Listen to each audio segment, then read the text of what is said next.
નમસ્કાર, આપ જોઈ રહ્યા છો યુટીસી ન્યૂઝ। ગઈકાલે દિલ્હીથી વડોદરા આવતી ફ્લાઇટમાં બોમ્બની અફવા બાદ સંપૂર્ણ પ્લેનનું ચેકિંગ કરવામાં આવ્યું। ગઈકાલે સાંજે જે ફ્લાઇટ વડોદરા આવવાની હતી તે આજે બપોરે વડોદરા આવી। કહેવાય છે કે આ ફ્લાઇટમાં 150 મુસાફરો હતા જે દિલ્હીથી વડોદરા આવી રહ્યા હતા અને આ જ પ્લેનમાં વડોદરાના વરિષ્ઠ પત્રકાર અજય દવે પણ મોજૂદ હતા। અજય દવે સયાજી સમાચારના સંસ્થાપક પણ છે અને તેઓ બાબા કેદારનાથના દર્શન કરીને પરત વડોદરા આવી રહ્યા હતા। અજય દવે પોતાના સોશિયલ મીડિયા ફેસબુક પર ત્યાંના વિડીયો પણ અપલોડ કર્યા હતા અને પડે પડની માહિતી પણ આપી રહ્યા હતા। પત્રકાર હોવાનો ધર્મ તેઓ યાત્રા દરમિયાન પણ નિભાવી રહ્યા હતા, જેથી વડોદરાના લોકોને પડે પડની માહિતી મળી રહી હતી।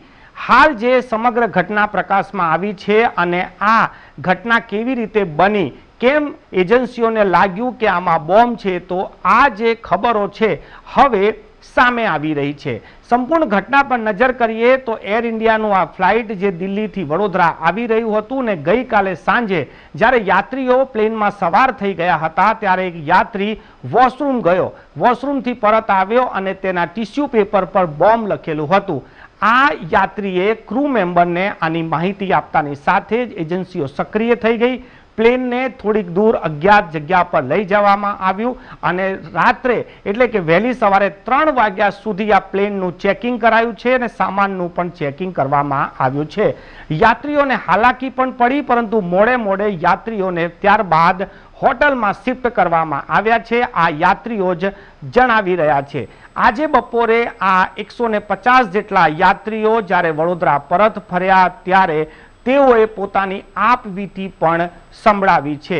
આ ફ્લાઇટમાં અજય દવે જે વડોદરાના વરિષ્ઠ પત્રકાર છે, સયાજી સમાચારના સંસ્થાપક પણ છે, તેઓ પણ જ્યારે પરત ફર્યા ત્યારે તેમને પણ પોતાની પ્રતિક્રિયા આપી છે। શું થયું હતું સમગ્ર ઘટનાક્રમ, અજય દવે શું કહી રહ્યા છે, સાંભળો। પહેલાં તો 18:35ની આ ફ્લાઇટ એટલે એનું બોર્ડિંગ સ્ટાર્ટ થઈ ગયું। બોર્ડિંગ ચાલુ કર્યા પછી એકાએક બોર્ડિંગને અટકાવી દેવામાં આવ્યું। અડધા પેસેન્જર્સ અંદર, અડધા બહાર।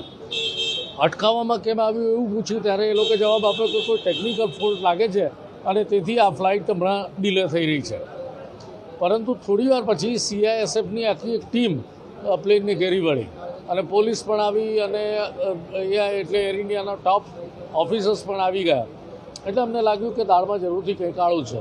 એટલે વધુ પૂછતા ખબર પડી કે કોઈ સિક્યુરિટી ઇનપુટ એમને મળ્યું છે બોમ્બ સ્ક્વેરનું અને એને લીધે એ લોકો આ ફ્લાઇટ ડિલે કરી રહ્યા છે। ત્યારબાદ અડધા જે પેસેન્જર્સ અંદર બોર્ડ થયેલા હતા એમને પણ ઉતારવામાં આવ્યા।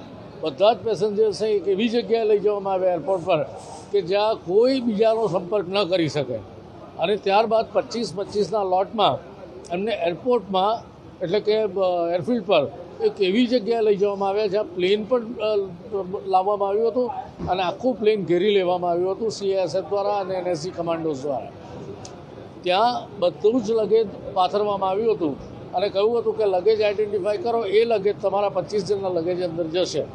એ રીતે 25-25ના લોટમાં 180 મુસાફરોના લગેજીસને કલેક્ટ કરવામાં આવ્યા અને એને કારણે લગભગ 3 વાગે બાદમાં કહેવામાં આવ્યું કે તમને હોટલમાં શિફ્ટ કરીએ છીએ। એટલે ફ્લાઇટ આ રીતે ગ્રાઉન્ડ કરવામાં આવી હતી। CISFવાળાને જ્યારે મેં બરાબર પૂછ્યું ત્યારે એમણે કહ્યું કે એમને એક ચોક્કસ ઇનપુટ મળ્યો હતો, આ કોઈ ડ્રીલ નહોતી પણ બહુ જ સિરિયસ ઇનપુટ પ્લેનમાંથી મળ્યો હતો કે આવો કોઈ બોમ્બ પ્લાન્ટ થયો હોઈ શકે અને એટલે CISFે બહુ જ એને ગંભીરતાથી લઈને આ ફ્લાઇટને ગ્રાઉન્ડ કરી હતી। હકીકતમાં એર ઇન્ડિયાએ જે વ્યવસ્થા કરવી જોઈએ એ વ્યવસ્થા ન કરી એનો તમામ મુસાફરોને રંજ છે।